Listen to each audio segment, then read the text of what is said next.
Како што беше очекувано, комисијата која што требаше да ја оцени иницијативата за одговорност на собранието, на председателот, каде што има мнозинство владеачката партија, пропушти да го врати Уставот, почитувањето на законите, уставноста и законитоста во Република Македонија.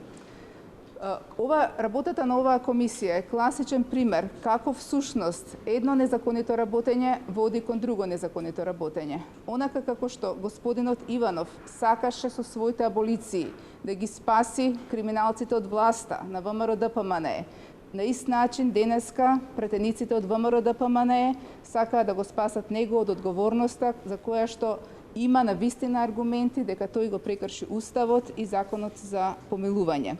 За жал, првата постапка за импичмент помина на начин кој што не доликува за водење постапка на еден ваков институт како што постои во другите компаративни системи.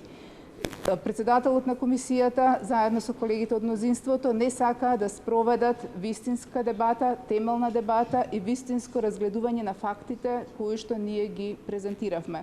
Слушнавме паушални оценки и политиканство, но не и вистински аргументи кои што ќе значат побивање на нашите правни аргументи кои што ги изнесовме и во постапката, иницијативата, но и во текот на дебатите. Од тој аспект не е неочекувано она што се случи денеска, всушност и целокупниот обид на ВМРО-ДПМНЕ да го добие на неделовнички начин мнозинството во оваа комисија резултираше до едно незаконито одлучување и незаконита постапка на комисијата која што ја видовме денеска. Како и да е, дебатата ќе се префали во рамките на пленарната седница на собранието, ние и таму ќе ги истакнеме своите аргументи.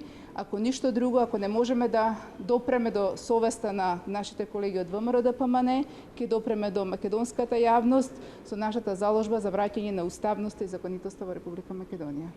Благодарам.